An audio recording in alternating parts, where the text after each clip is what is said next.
शांति सागर की लहरें जब जब पास में आए, ओम शांति, ओम शांति।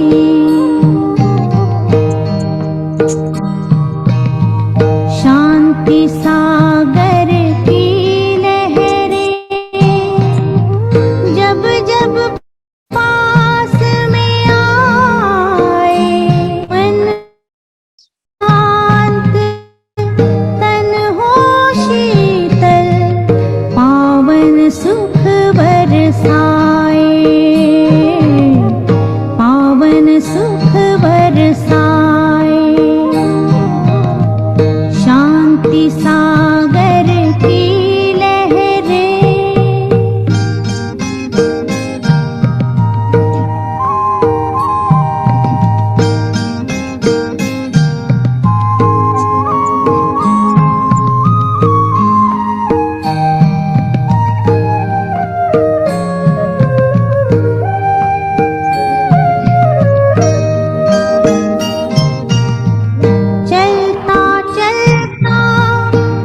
सागर में जब कोई खो जाए,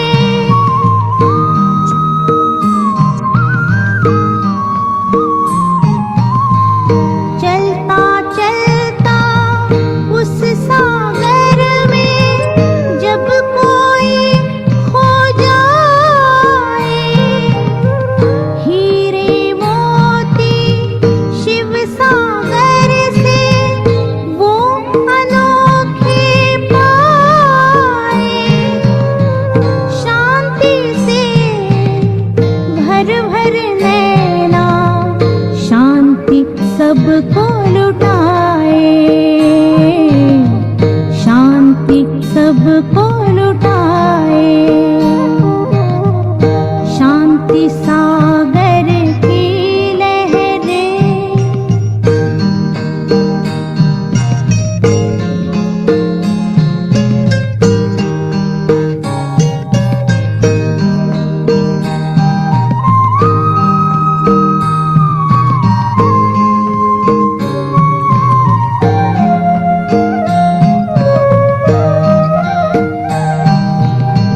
शांति अमृत के सागर में जो कोई गहरा जाए।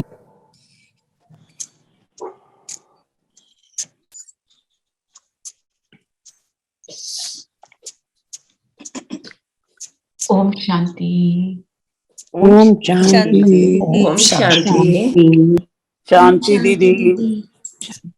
ओम शांति दीदी। Good morning. ओम शांति। ओम शांति दीदी। चलिए आज की मुरली को देखते हैं।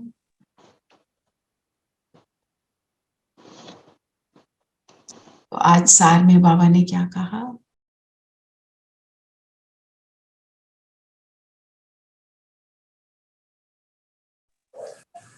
बाबा ने कहा, मीठे बच्चे श्रीमत पर चल, स्वच्छ शुद्ध बन, धारणा कर, फिर युक्ति युक्त सेवा करनी है। अहंकार में नहीं आना है, शुद्ध घमंड में रहना है। सेंटेंस में कितनी सारी बातें हैं। श्रीमत पर चलो तो शुद्ध बनेंगे। तो यहाँ पे सारा जब क्लीन हो जाएगा तभी धारणा होगी। अगर हम व्यर्थ में जाएंगे, उल्टी बातों में इंटरेस्ट लेंगे, तो यहाँ तो सफाई हुई नहीं, सफाई किसकी करनी है? संकल्पों की ही सफाई है ना। फिर युक्ति युक्त सेवा करनी है। जो आज का स्लोगन क्या है कि निमित्त बन निर्माण का कार्य करने वाले सच्चे सेवाधारी हैं। जो आत्मा निमित्त अपने आप को अनुभव करती है, मतलब मेरे से परमात्मा करवा रहा है, वो उसकी बुद्धि जो है ऑटोमेटिकली क्लियर है। फिर उसको नए नए तरीके के मतलब मेथड आ जाते हैं कि भाई अब सेवा को मुझे कैसे करना है, कौन सामने है, उसको क्या बोलना है, वो तब आता है। हम उल्टी बातों में ही पड़े रहेंगे तो जो रटा रटाया है उसी को बोलेंगे। आगे भी बाबा ने बोला है कि जब तक धारणा नहीं है, जब तक हम बनते नहीं है, योग नहीं है, धारणा नहीं है, तब तक हम दूसरे को समझा नहीं सकते, क्योंकि खुद की क्लैरिटी नहीं है। जब तक खुद क्लियर नहीं है, हम किसी को कुछ नहीं बता पाएंगे। सिर्फ बोल देना एक चीज को और समझ के बोल देने में, दोनों में अंतर है ना। कि बाबा का भाषण तो कोई भी कर सकता है, कोई भी धारणा करके समझाना इज द रियल ज्ञान, इज द रियल थिंग। आप दादियों की क्लासेस देखो, बहुत कम बोलते हैं, पर वो धारणा युक्त है तो वो एकदम सबको फील होता है कि हाँ ये बात को मुझे करना है। मतलब जो आत्मा ज्ञान में नहीं चलती उसको भी फील होना शुरू हो जाता है, क्योंकि वो शक्तिशाली आत्मा है ना। तो अहंकार में नहीं आना। अहंकार से भी क्या है, बुद्धि तो स्वच्छ नहीं रहेगी। अहंकार है मतलब श्रीमत पर नहीं चल रहे। अहंकार किसको बोलते हैं? What is ego? Pride in the body body and conscious, it's related. Yeah, body conscious. ये अभिमान, दे अभिमान ना। मतलब when I am attached to a wrong image of me. Body consciousness ठीक है, मैं सोचती हूँ मैं इसकी मदर हूं, मेरी ये identity. No, what is my identity? I am that point of light, और मैं वो कैसे वाला सितारा। उस कैसे वाला, कैसी आत्मा हूं मैं, वो है मेरा शुद्ध घमंड, वो है मेरा स्वमान। दीदी मैपन ऑल्सो अहंकार, मैपन मैंने किया। हाँ, वो बॉडी कॉन्शियसनेस का पार्ट हो गया ना। हमने जैसे बोला कि मैंने किया, मैंने किया, मैं कौन है यही भूल गए, है ना। That means I am getting attached to a wrong image of me. और शुद्ध घमंड क्या है? आज दीदी ने क्या बोला? शुद्ध घमंड है मेरा नशा। नशा कि मैं कौन सी आत्मा हूं, कौन सी आत्मा हूं मैं? कौन सी सब आत्मा? शांत, सब गुणों में सब। सब गुणों में शक्तिशाली, संपन्न। शक्तिशाली आत्मा। मैं शुद्ध आत्मा हूँ, श्रेष्ठ आत्मा। और नशे की बातें बताओ। बिल्कुल सही बोल रहे हो। ब्राह्मण दीदी मैं पद्मा पदम भाग्यवान आत्मा हूँ। दीदी मदहोश आत्मा।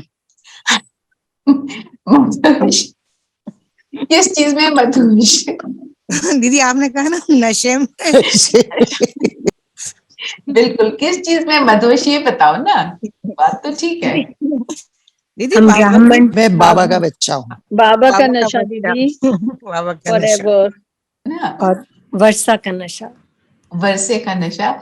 मैं परमात्मा ने मुझे चुना, ये भी तो नशा है ना, कि इतने आत्माएं हैं और चुना और मुझे, मुझे चुना। मैं चुनी हुई आत्मा ना। तो ऐसे ये है शुद्ध घमंड। शुद्ध घमंड क्यों? क्योंकि जब मैं ये याद रखती हूँ मैं कैसी आत्मा हूँ, मैं ज्योति बिंदु हूँ, मैं इन गुणों से संपन्न हूँ, मैं परमात्मा का बच्चा हूँ, तो जब मैं दूसरे को देखती हूँ, दूसरों को भी तो इस नजर से देखती हूँ ना। अगर मैं दूसरे को बोलूंगी तुम तो कुछ नहीं, मैं ये हूं, फिर वो क्या हो गया? वो अहंकार में कन्वर्ट हो गया।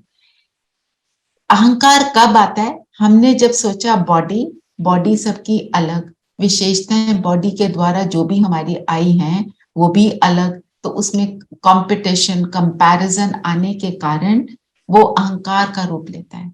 और उसी में जो बाबा ने आज बोला स्लोगन में, निमित्त समझे कि मुझे सब कुछ परमात्मा ने दिया, जो कर रही हूँ वो मेरे से करवा रहा है, तो घमंड तो, वो अहंकार तो आ ही नहीं सकता।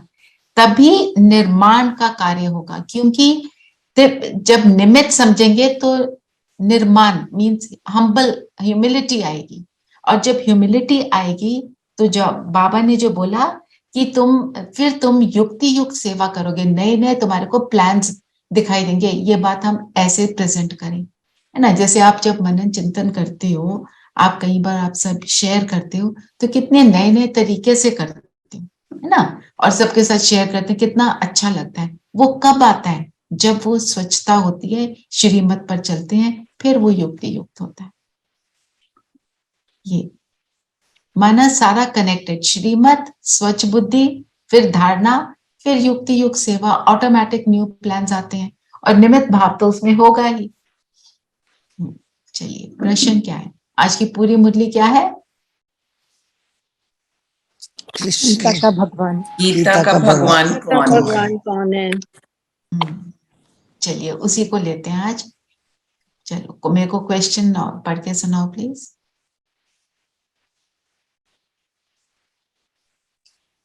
किस एक बात के कारण बाप को इतनी बड़ी नॉलेज देनी पड़ती है? तो किस बात के कारण?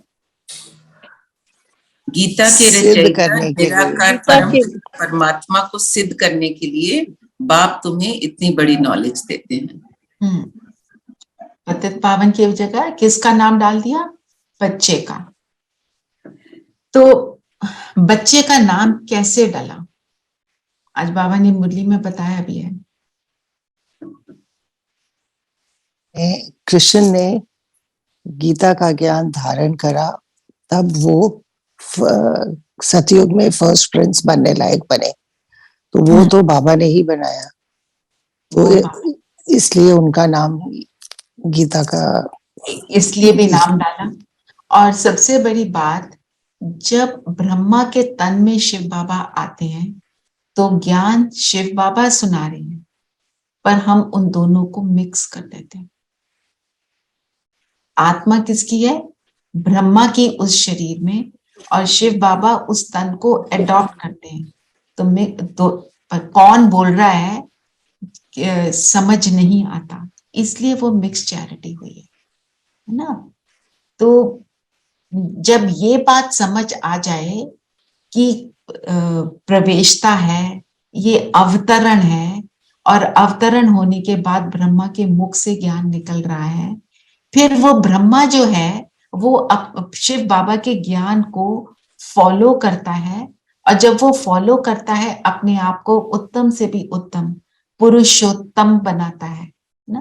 पुरुषोत्तम बनने का समय है, अपने आप को सब पुरुषों में उत्तम बनाता है, तब फिर वो कृष्ण का स्वरूप बनता है। और जब उसको हम देखते हैं तो हम भी कहते हैं हम भी इसके समान बने।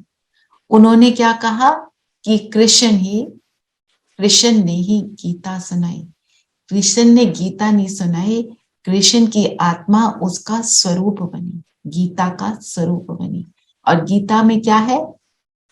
क्या है गीता का ज्ञान जो परमात्मा ने सिखाया हमें? सार क्या है? निमित्त मैं आत्मा। मैं आत्मा, मैं ज्योति बिंदु हूँ, और मेरे ये गुण है, मेरे को इन गुणों में स्थित होके अपने हर कर्म को करना है। इसको पूरी तरह से उन्होंने अडॉप्ट किया। वो मनुष्य आत्मा जितनी कैपेसिटी मैक्सिमम कर सकती है, उन्होंने उसको अचीव किया। इसलिए ये उनकी श्रेष्ठता है। तो कृष्ण की महिमा क्या है और शिव बाबा की महिमा क्या है? चलो ये दोनों बातें देखते हैं। पहले बताओ कृष्ण की क्या महिमा?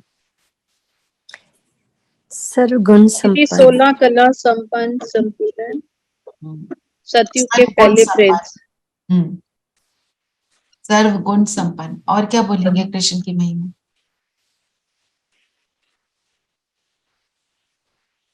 सतयुग का फर्स्ट प्रिंस। सतयुग का फर्स्ट प्रिंस। और क्या कहेंगे? जो बाद में बचपन में वो उनका नाम कृष्ण है, आगे चलकर विष्णु, वो नारायण बनते हैं ना। नारायण, यस। और वो भक्ति मार्ग, हाँ जी, और भक्ति मार्ग में आए सारा कुछ, कर्म कांड और भक्ति मार्ग। पर और कृष्ण की और महिमा बताओ। कृष्ण के लिए क्या क्या कह सकते?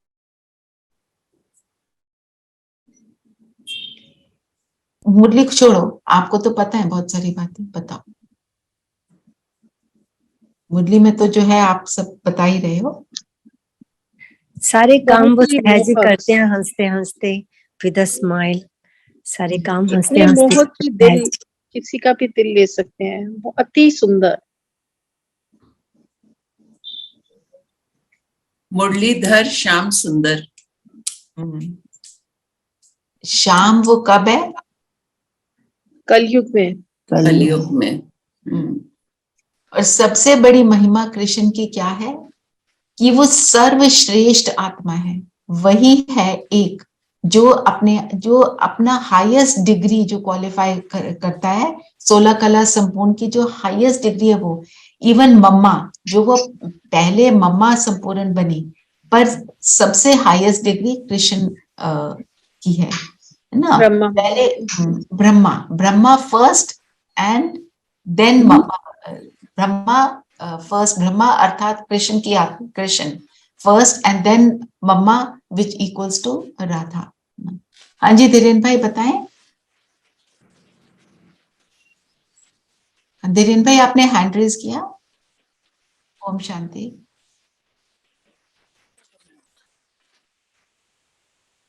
नहीं तो मना जो सर्वश्रेष्ठ, okay let me add one more word, सर्वश्रेष्ठ मनुष्य आत्मा। ठीक है, हाँ जी। और कृष्ण की महिमा में क्या कहेंगे? दीदी अगर बाबा 100% है तो कृष्ण भी 99% तो ब्रह्मा बाबा हुए ना। और शिव बाबा की क्या महिमा है? ये कृष्ण की महिमा। जन्म सबसे जन्म। ऊंच से ऊंच, जन्म मरण से नहीं आते, वो जन्म में भी नहीं आते, मरण में भी नहीं आते, नेचुरली बॉडी जन्म में में भी नहीं नहीं आता, आते। मरण में नहीं आएंगे।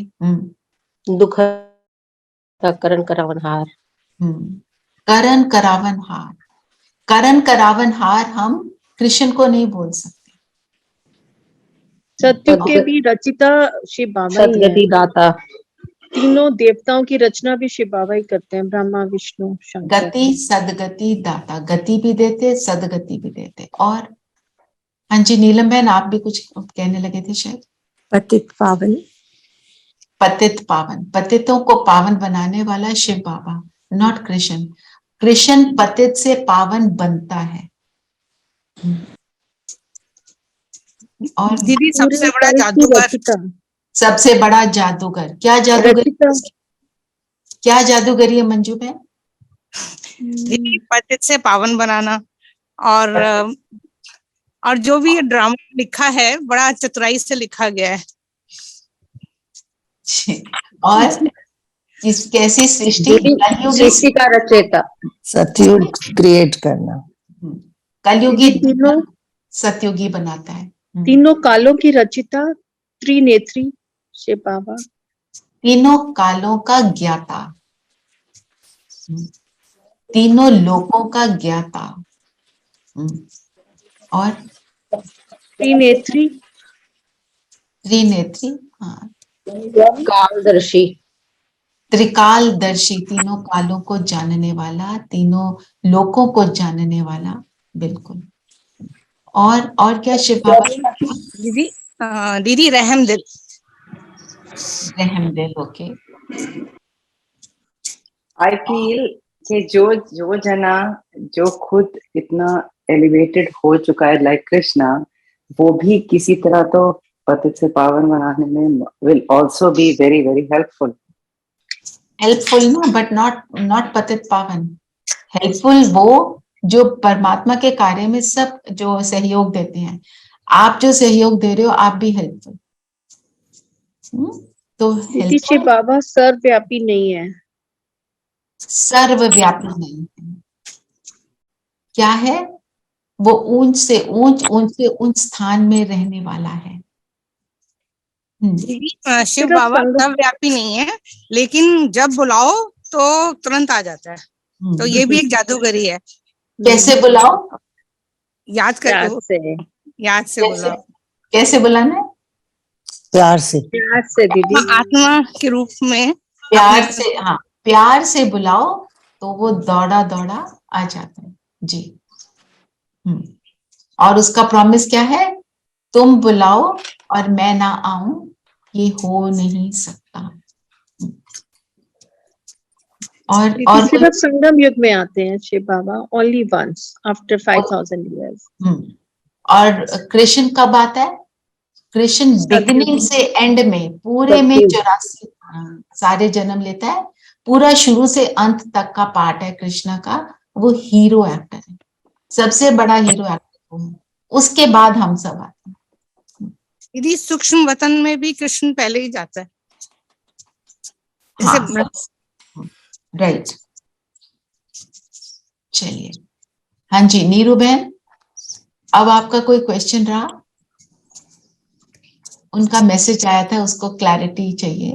कोई पॉइंट है जो आपको क्लियर नहीं हो रहा? नहीं, this is made it clear, है ना? जब हम देखते हैं शिव की महिमा क्या और कृष्ण की महिमा क्या, तो हमें रियलाइज होता है दोनों पावरफुल श्रेष्ठ आत्माएं, पर भगवान भगवान है और बच्चा बच्चा है। बच्चे को हम भगवान नहीं कह सकते, बच्चा अपने पिता के समान बनता है।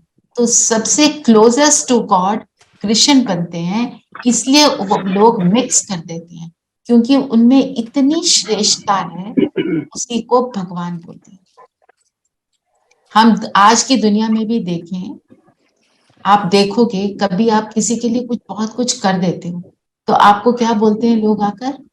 मेरे लिए तो आप ही भगवान हैं, बोलते हैं ना। क्यों? क्योंकि आपने ऐसा किया जो कोई और, जो किसी और ने नहीं किया। पर हमें याद क्या रखना है? परमात्मा ने आपके द्वारा उसको सहयोग दिया। आप निमित्त आत्मा जो सहयोग है, ये याद रखना है। भगवान तो कोई मनुष्य नहीं हो सकता, क्योंकि उसके माता पिता हैं और वो जन्म मरण के चक्कर में आता है।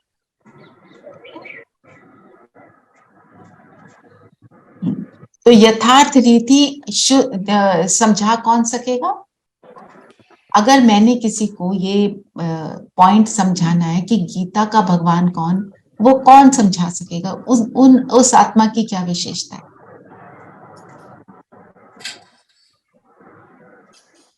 जिसको खुद को भी समझ होगी ना पूरी, तभी वो दूसरे को समझा पाएगा। और अच्छा, और समझ कब आएगी? जब धारण करेंगे और निश्चय, धारण करने का निश्चय होगा। ओके, हाँ जी आरती बहन आप बताओ। जब ये क्लैरिटी होगी कि गीता का ज्ञान परमात्मा ने दिया है, कृष्णा ने नहीं।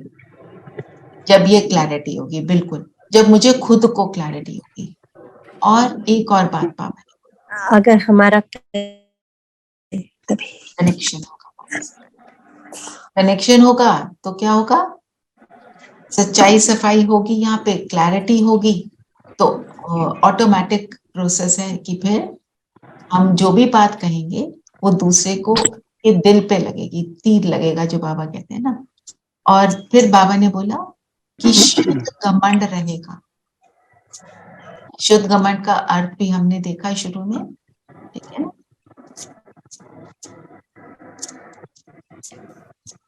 एक आपने सेंटेंस पढ़ा होगा, क्रिश्चियन ने रीस की है कृष्ण के धर्म से। कृष्ण का धर्म कौन सा?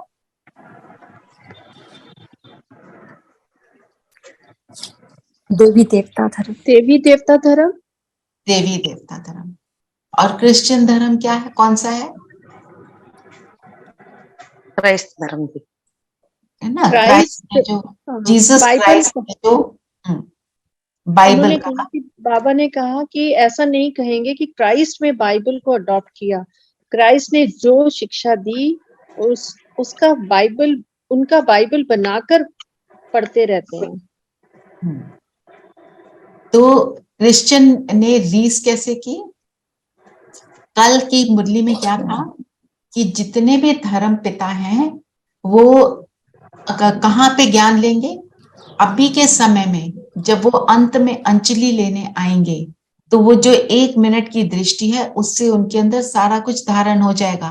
फिर जब वो सबसे पहले नीचे धरती पर आएंगे तब वो आकर उसी ज्ञान को बताएंगे, सेम ज्ञान जो आपकी दृष्टि से उन आत्माओं को प्राप्त हुआ। धर्म पिता भी ऐसे ही बनते। फिर बाबा ने क्या बोला, पहले पूरी धरती किस टांग पे खड़ी थी? एक टांग पे। एक टांग देवता धर्म, देवी देवता सनातन धर्म। देवी देवता धर्म, आदि सनातन देवी देवता धर्म। तो वो टांग कितनी स्ट्रांग होगी। और अभी 3 धर्मों पर टिकी हुई है, पर फिर भी क्या होती है, डामाडोल हो जाती है।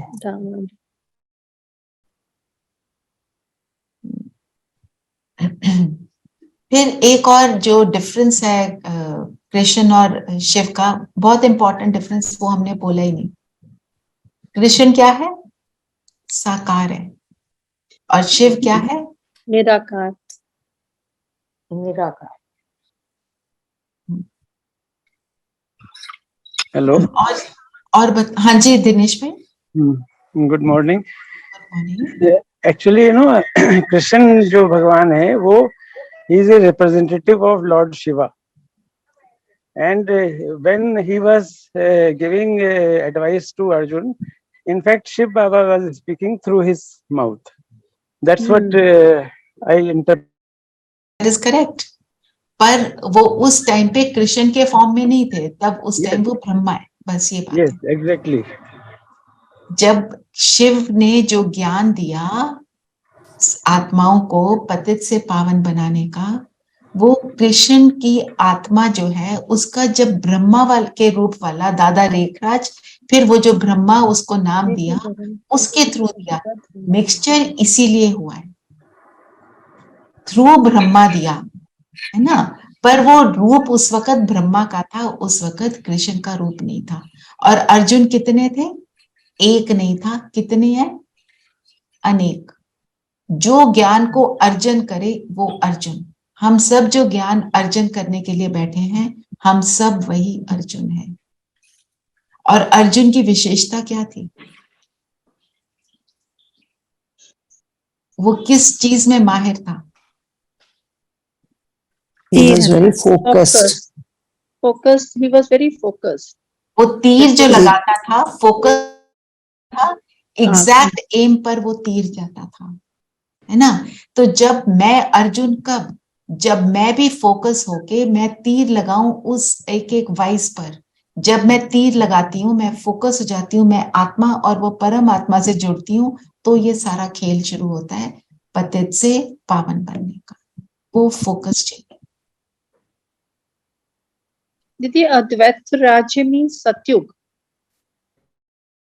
अद्वैत मीन जिसमें दो नहीं है। दो नहीं। सतयुग में क्या है? 2 थॉट नहीं आते, सबको पता है क्या करना है, व्हाट इज एक्यूरेट, एक्यूरेटली चल रहा है। तो इसलिए नो कंफ्यूजन, एग्जैक्ट पता है कि क्या करना है। इसलिए So I want to just share that so there are 2 forms of Gita. One is physical form, which is written by Ved Vyas, and other is the representational form, which represents how we lead our life in day to day. And which is the Murli that we are reading right now. Yes, so you cannot ignore the physical. Both are important. Both are important to know the difference. जब हमने physical वाली जो गीता जो वेद व्यास ने लिखी उसको पढ़ा, तो हमारी समझ में कुछ कम आया ना। हम उसको प्रैक्टिकल तो नहीं कर पाए ना। अभी जो हम सुन रहे हैं उससे हम अपने आप को प्रैक्टिकल बना पाए। कोई होगा जिसने थोड़ा प्रैक्टिकल किया, पर अभी जो टाइम है, जो इतना इजी करके बाबा समझा रहे हैं, तो हम सब हर चीज को इजीली प्रैक्टिकल रूप में कर रहे हैं ना। और नीलम बहन, आप कुछ कहने लगे? हाँ जी, जैसे बड़ी बुक्स पढ़ते हैं उसके बाद कुंजी देते हैं।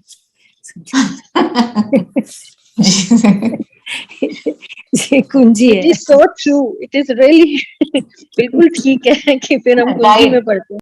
गाइड उसको क्या बोलते हैं? गाइड बोलते हैं ना, है ना।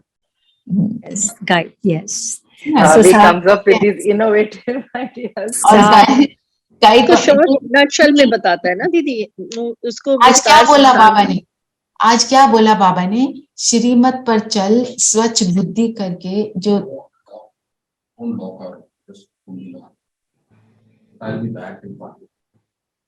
श्रीमत पर चल स्वच्छ शुद्ध बन धारणा कर, श्रीमत पर चलेंगे, स्वच्छ शुद्ध बनेंगे, धारणा करेंगे, तो युक्ति युक्त अपनी बात को प्रेजेंट कर पाएंगे, है ना। वही तो अभी बात हुई ना, कुंजी की बात हुई, मतलब युक्ति युक्त।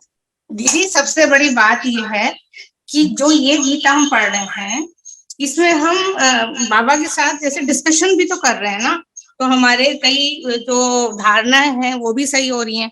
और जब हम वो वाली गीता पढ़ते हैं तो हम we don't know whom to ask, and जिससे पूछते हैं वो भी ज्ञानी नहीं होता। दूसरी बात ये है, हर एक की इंटरप्रिटेशन अलग अलग, क्योंकि संस्कृत में लिख दी गीता को, तो संस्कृत तो हमें समझ नहीं आती, अलग अलग मनुष्य ने अपनी अपनी इंटरप्रिटेशन करी है। मतलब हजारों हैं जिन्होंने इंटरप्रिटेशंस दी हैं और अलग रूप से दी हैं, तो फिर इसीलिए तो कंफ्यूजन हुआ। परमात्मा जब आते हैं, जो ज्ञान सुनाते हैं, ये असली गीता हम इसको क्यों बोलते हैं, वो ऐसा ज्ञान सुनाते हैं, बाबा कहते हैं जो मेरी अनपढ़ से अनपढ़ बच्चियां हैं वो भी इसको समझ पाए। ये it is a very high probability कि कोई है जो अनपढ़ है और कोई बहुत रिसर्च स्कॉलर है, दोनों में से हो सकता है वो अनपढ़ वाली की धारणा बेटर है। यू कैन नॉट से, धारणा इज नॉट डिपेंडेंट ऑन मेरी एकेडमिक क्वालिफिकेशन। धारणा का मतलब क्या है, धारण करना मीन्स उसको यूज करना, कितना मैं यूज करती हूँ। तो मधुबन जब जाते हैं तो वहां पे एक स्पॉट है जहाँ पे ना वो हमारे को एक पॉइंट दिखाते हैं शिव बाबा का, और बोलते हैं देखते हैं आप कितनी देर इस पे फोकस हो पाते हो। तो वो कहते हैं जो ये माताएं आती है ना, जो भावना बहुत है ना, वो ऐसा फोकस हो जाती है, वो सोचती है ये लाइट ही शिव बाबा है, बस उसी में रम जाती है, उनका फोकस हिलता डुलता नहीं है। हम अपना टाइम लेते हैं वो बातों से फ्री होकर फिर वहां करें, वो सेकंड में नहीं लगाती है, क्योंकि उन्होंने, हमने जितनी पढ़ाई की, जितनी बातें सुनी, उनको पहले डिलीट करना पड़ता है, फिर हम उसको फोकस होते हैं। मैं जनरल बात कर रही हूँ, मैं किसी पर्टिकुलर के लिए नहीं कर रही हूँ। हो सकता है आपकी बहुत अच्छा फोकस हो और आप आराम से कर पाते हो, सबका अपना अपना है, पर जनरल कंप्लेंट यही रहती है योग नहीं लगता। हाँ जी, क्वेश्चंस बहुत ज्यादा होते हैं, क्वेश्चंस बहुत ज्यादा आते हैं, पर क्वेश्चंस को पूछना चाहिए ताकि हमें आंसर मिले, दैट इज ऑल। यस, पर लेकिन जो are not really highly qualified, वो दिल से जुड़ जाते हैं, वो धारण बहुत जल्दी करते हैं, धारण कर लेते, बिल्कुल। शिव बाबा ने कहा, तो एक और वहां पे है, जमीला बहन है, जो she is a Muslim lady and वो मधुबन में ही रहती हैं, बहुत अच्छी सेवाएं करती हैं, उनकी क्लासेस भी आप सुन सकते हो कहीं। तो उनके पास एक सिस्टर रह गई और उसने मेरे साथ शेयर किया कि कहती उन्होंने मुझे बताया, बोला कि ये आप देख रहे हो ना, सारी जो माताएं बैठी हुई हैं, आपको लगता है कितनी अनपढ़ है, पता नहीं कितने गरीब घर से आई हैं, कहाँ से आई हैं, ऐसे कोई संकल्प कोई चला सकता है। कहती हैं ये सारी सतयुग में आने वाली आत्माएं हैं, पहले इनके लिए रिस्पेक्ट रखो, फिर आगे बढ़ो। Just I am not saying कि आप ऐसे करते हैं, पर मैं वैसे बता रही हूँ, जस्ट सी कि उनकी सोच कैसी है, तभी मधुबन में बैठे हैं ना, तभी क्लास करा पाते हैं ना, क्योंकि उनके अंदर धारणा बड़ी परफेक्ट है। जितने यहाँ पे लोग आए हैं, कैसे बैठे हैं, कैसे परमात्मा को सुन रहे हैं, कैसे वो बातों को धारण करने की कोशिश कर रहे हैं, उस पर सारा डिपेंडेंट है। और फिर उन्होंने बताया कि जो हॉल है, जब परमात्मा आते थे दादी के शरीर में, दादी तो स्टेज पर बैठी होती थी, उसके बाद दादी चले जाते थे, उसके बाद हॉल सारा खाली होना शुरू हो जाता था। वो कहती है ये जो माताएं हैं, ये क्या करती थी, जब सब चले जाते थे तब वो स्टेज पर चढ़ जाती कि यहाँ पर भगवान बैठा था, और उस जगह को हाथ लगाती कि god sat over here in दादीज बॉडी। इसका मतलब ये जगह कितनी पावरफुल है। तो उनकी भावना, उनकी सोच कैसे चलती है ना। दीदी मंदिरों में भी तो हम ऐसे ही करते हैं ना, मूर्ति के पीछे, जहाँ यहाँ मूर्ति टच नहीं कर सकते, पीछे जाके टच करते। पीछे जाके टच, बिल्कुल। दीदी जब ये दादी के रूप में अव्यक्त मुरली आती है, ये तो रोज नहीं आती थी ना, ये कब कब आती थी? देखो, जब शुरू में बाबा का अवतरण शुरू हुआ, तो जब ब्रह्मा के तन में आते थे तो वो बहुत ऑफन आते थे। मुरली चल रही होती थी तो ये पता नहीं चलता था शिव बाबा बोल रहे हैं कि ब्रह्मा बोल रहे हैं। का मतलब जो समझता था ज्ञान, उसको तो समझ आता है, क्योंकि जिस तरह से वो ब्रह्मा को रेफर करते हैं, ये जो है ये मेरा सबसे क्या है बच्चा, ब्रह्मा कहते हैं, तो पता चल जाता था कि ये शिव बाबा बोल रहे हैं ना। बाकी ब्रह्मा बाबा रोज सुबह 2 बजे मुरली लिखते थे, बाबा से कनेक्ट होकर फिर मुरली को लिखते भी थे और फिर उसको पढ़ते थे, क्योंकि कनेक्शन के थ्रू। और बोलते समय कभी बाबा आ रहे हैं, कभी नहीं आ रहे हैं, बहुत ऑफन आ रहे हैं। और फिर जब दादी के तन में आना शुरू किया, दादी यंग थे ना, तब वो बहुत ऑफन आते थे। उसके बाद ये शुरू हुआ टाइम, लोग बढ़ गए, ज्ञान में ज्यादा लोग आ गए, फिर वो टाइम देते थे हमको कि इस डेट, इन हमारे को बाबा मिलन की डेट्स मिलती, आज भी मिल रही है, तो उस डेट को किस टाइम पर आएंगे वो हमें बताया जाए, तो उसी समय आते थे। फिर हम सब टाइम लेकर अपना वहां पे जाते हैं कि अभी हमारे को यहाँ बैठने दिया जाए, मतलब क्योंकि नहीं तो जब टाइम लेकर आते हैं फिर भी वहां पे 25 to 35,000 लोग हो जाते हैं, है ना। तो ये है, ऐसे हमें टाइम भी फिर मिलना शुरू हो गया, क्योंकि संख्या बहुत बढ़ी। और एक शुरू के टाइम में क्या होता था, संख्या बढ़नी तो शुरू हो गई थी, पर पहले दादी स्टेज पर बैठकर मुरली चला रहे हैं, उसके बाद दादी के तन में बाबा पूरा नीचे आकर सब सभा बैठी है वहां पर चक्कर लगाते, किसी के सिर पे हाथ रख दिया, किसी को दृष्टि दी, अलग अलग आत्माओं को अलग अलग अनुभव कराते। ये वो टाइम था। दीदी एक चीज, जब ब्रह्मा बाबा के तन में शिव बाबा आते थे तो उनकी आवाज में कोई चेंज नहीं होती थी? हाँ, ब्रह्मा बाबा की आवाज में बदलता नहीं था, दादी की आवाज में बदलता है। अच्छा पॉइंट निकाला, क्यों बताओ, किसी को पता है? जब ब्रह्मा अव्यक्त हुए, उनका रथ कौन है? ब्रह्मा।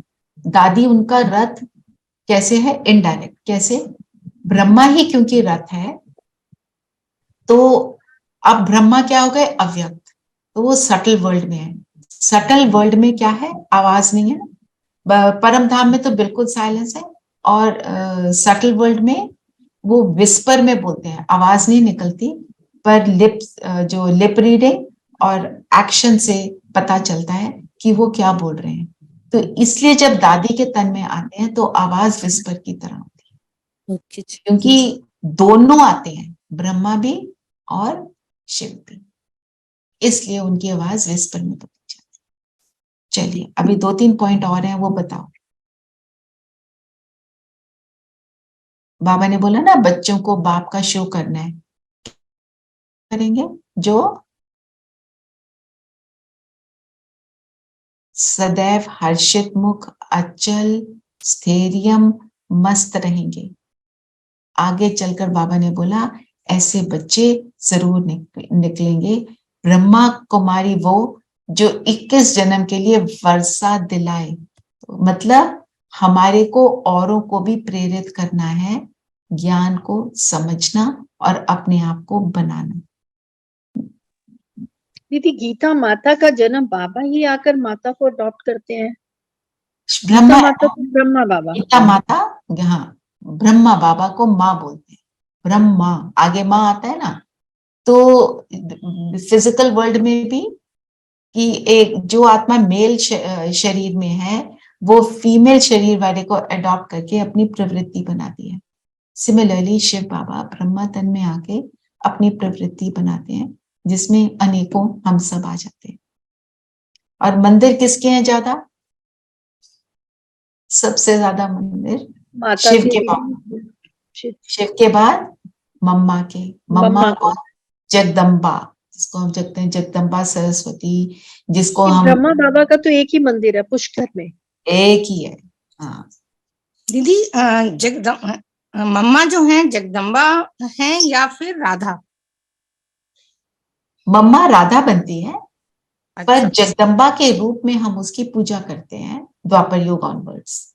उनको दुर्गा माँ के रूप में भी पूजते हैं, अष्टभुजाधारी देवी उसके रूप में पूजते हैं, और सरस्वती के रूप में भी पूजते हैं, क्योंकि उन्होंने बहुत अच्छे से और इजीली ज्ञान को धारण किया। मम्मा जो है, जो इस जन्म में मम्मा बनी, इससे पहले उनके 7 जन्म वो कंप्लीट प्योरिटी में रही।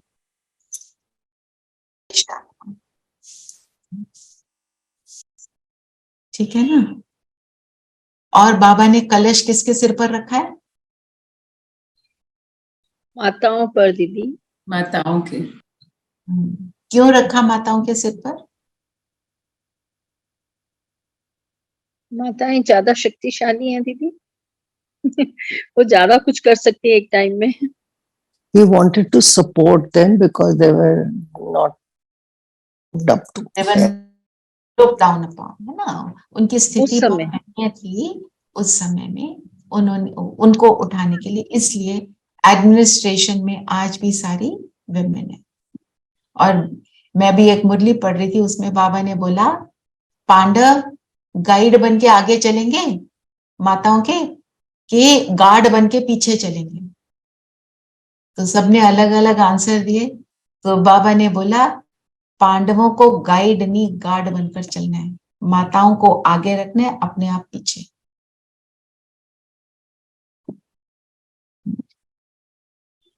ठीक है, फिर वरदान लेते हैं। किसी ने और कोई पॉइंट को लेना है? हमारे से कोई पॉइंट छूटा हो तो हम उसको ले सकते हैं। चलिए आगे चल। फिर एक जो मम्मा की मुरली है, उसमें क्या कहा मम्मा ने? आत्मा परमात्मा अलग रहे बहुकाल, सुंदर मेला कर दिया जब सतगुरु मिला दलाल। ये अज्ञान में भी जब थे हम ये बोलते थे, तो इससे मम्मा ने क्या प्रूव किया?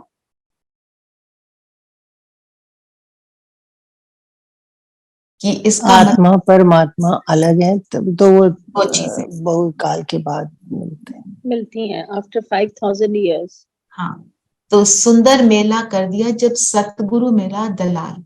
दलाल कौन है? ब्रह्मा बाबा। ब्रह्मा बाबा। ब्रह्मा दलाल मिला तो सुंदर मेला हुआ आत्मा का आत्माओं का परमात्मा से, है ना। तो और दूसरे लोग इससे क्या मतलब समझ लेते हैं? आत्मा और परमात्मा एक ही चीज है ना।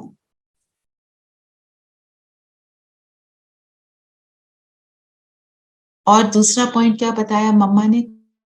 तो क्या वो मम्मा तो क्यूईडी करती है ना, हर चीज को प्रूव करती है।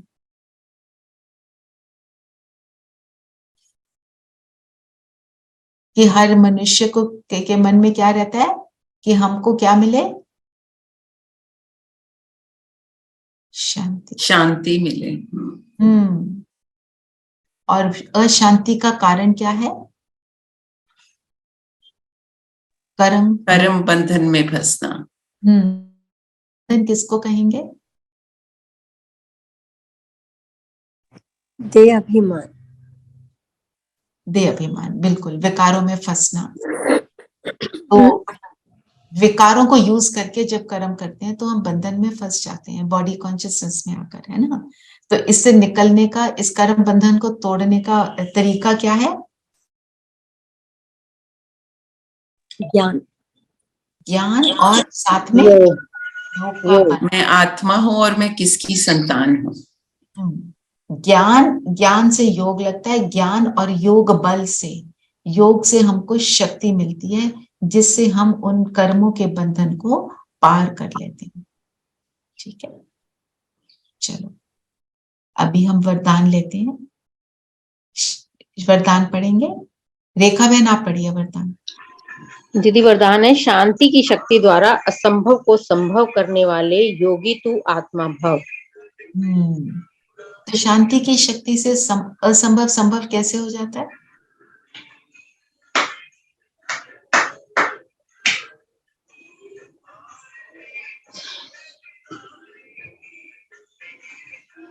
अच्छा, पहले 1 मिनट सब अपने आप को फील।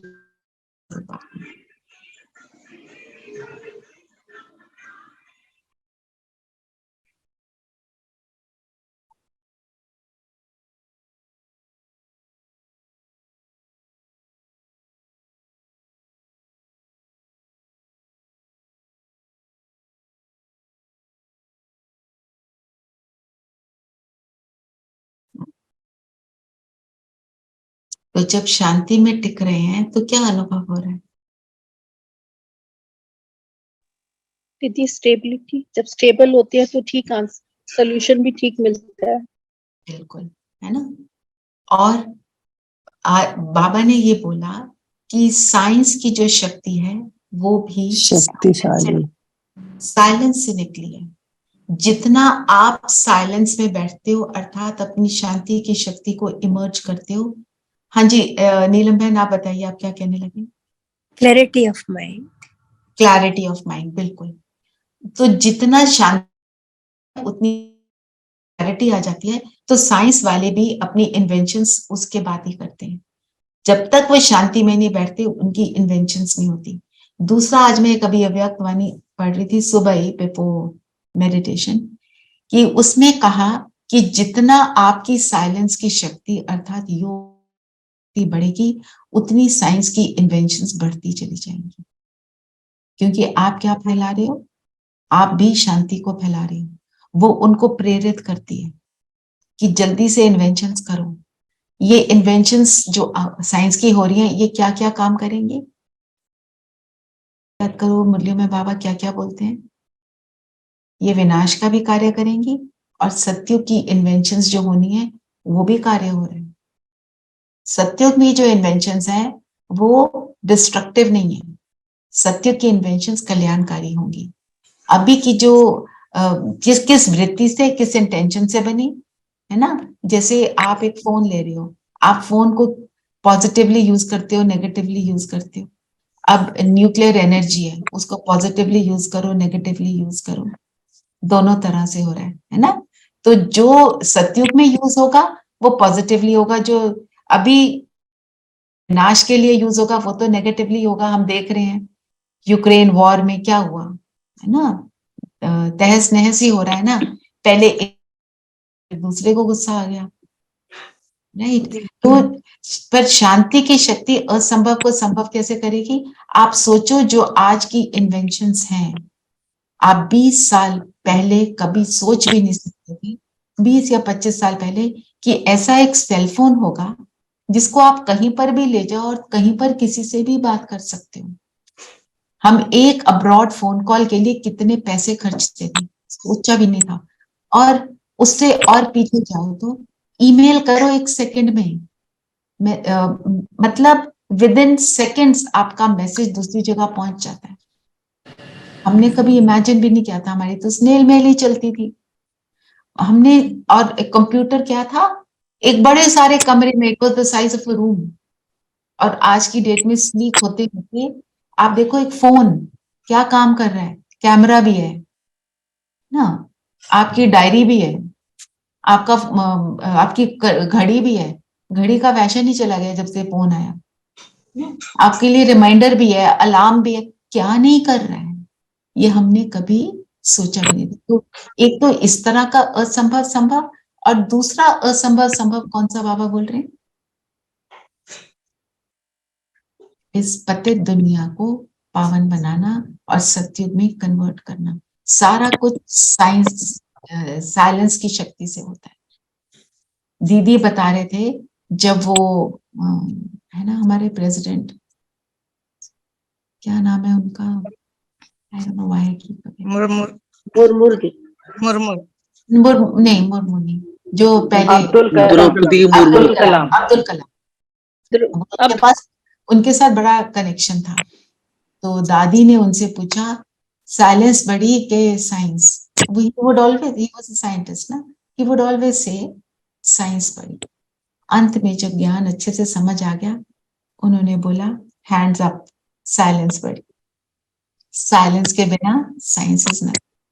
तो उस साइलेंस की शक्ति से पूरा विश्व परिवर्तन होना है into a harmonious beautiful world ना। और Science, हिस्सेदार है। हाँ जी, science and silence both are directly proportional to each other. Right, but first In silence only you get the original ideas, and then you implement it through science. So both are without important. silence, there's no science. Yeah, both are important. Both, of course, both are absolutely. दीदी, जो ये वाली गीता है जो अब हम सुन रहे हैं, इसमें बड़ा आज की प्रेजेंट ये सब चीजों का डिस्कशन भी होता है, जबकि वो पुरानी वाली गीता में तो ये सब चीजें नहीं है। I haven't got your question, Manju. दीदी, जैसे अभी हम गीता देखते हैं तो उसमें लिखा होता है ना, जैसे कि ऐसा होगा, यूक्रेन वार आई, या फिर हमारा भवन में भी वी विल रीच, ये सब चीजें मतलब कंटेस्ट टू द प्रेजेंट। लेकिन वो जो गीता है, उस गीता में ये सब चीजें नहीं तो वो रिलेट नहीं हो पाती with our present life. Absolutely, है ना। जो उस वक्त की बातें थी, अब आप पढ़ते हो तो आपको लगता है बोला था ना। जी जी, तुम बना दो, मिक्स नहीं कर। जी धीरेन भाई बताएंगे। धीरेन भाई आप क्या कहने लगे?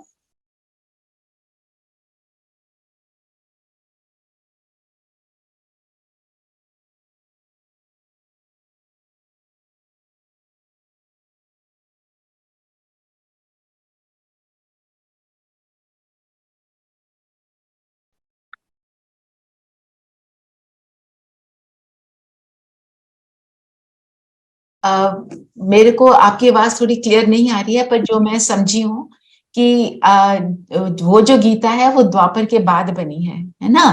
तो उसमें ये सारी बातें शायद हो ही नहीं सकती। Is that what you? योग करें फिर? चलिए, सब कंफर्टेबल होकर बैठेंगे, कंफर्टेबल एंड अलर्ट। शरीर को स्थिर कर देंगे और स्वयं को आत्मा निश्चय करेंगे।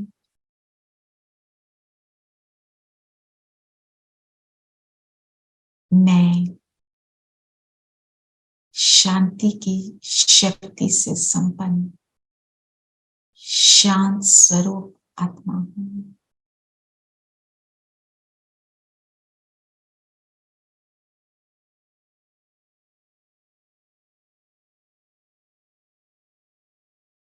शांति की शक्ति को यूज कर असंभव को संभव करने वाली मैं राजयोगी आत्मा हूं। ऐसे स्वमान में टिक जाएं और अपने आप को अनुभव करें। मैं सितारा।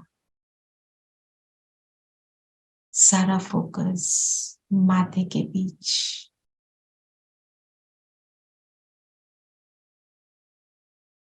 इस क्षण में केवल मैं शांत स्वरूप आत्मा,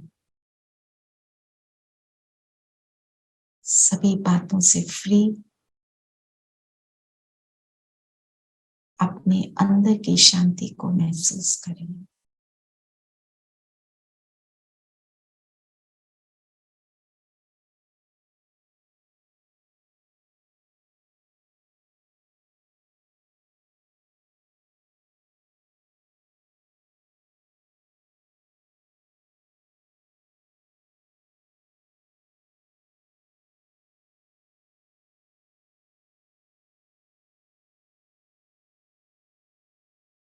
फील करें,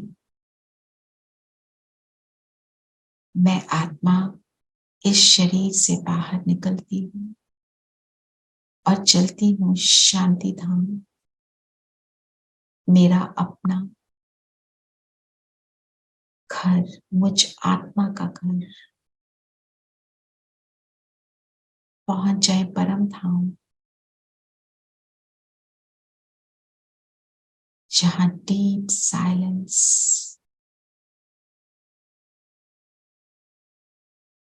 यहाँ की शांति मुझ में समा रही है।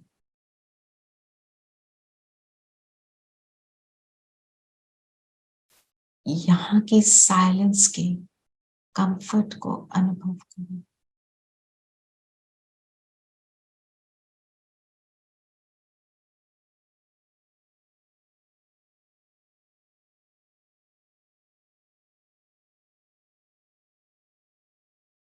यहाँ की साइलेंस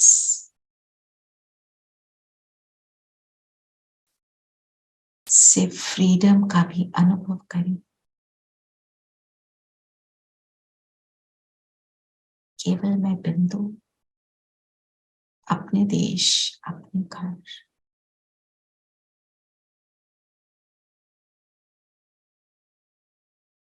और अब पहुंच जाएं शांति के सागर के पास।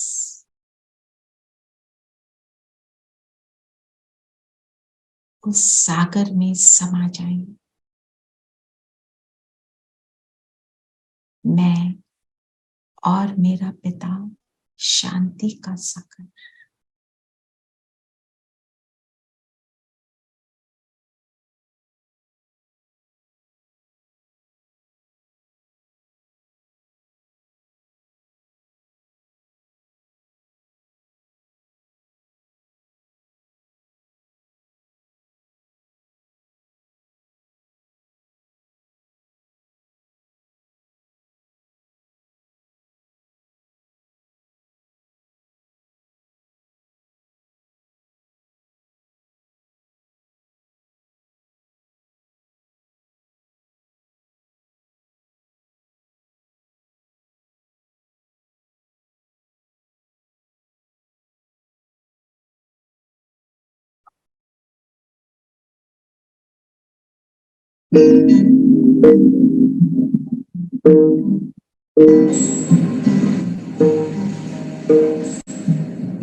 शांति सागर की लहरें जब जब पास में आए, ओम शांति,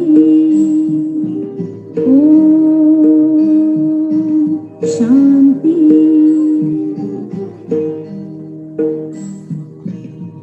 शांति सागर की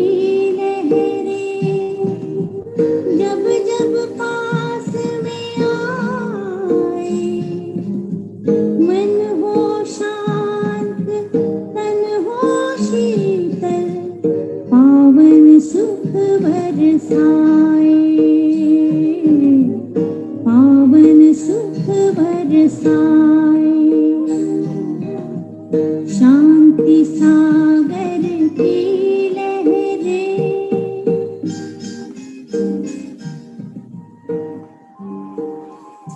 अब यहाँ परम धाम से हम सब नीचे की ओर आते हैं।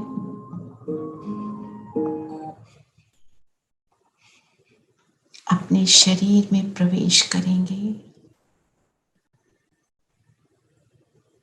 फील करें ये शांति की किरणें चारों ओर हमारे स्थान पर फैलकर हमारे इस स्थान को सुखदायी बना रही है और दूर दूर फैलकर भी जहां तक भी पहुंच रही है सबको सुख दे रही है। ओम शांति। ओम शांति दीदी। ओम शांति दीदी। ओम शांति। ओम शांति। ओम शांति।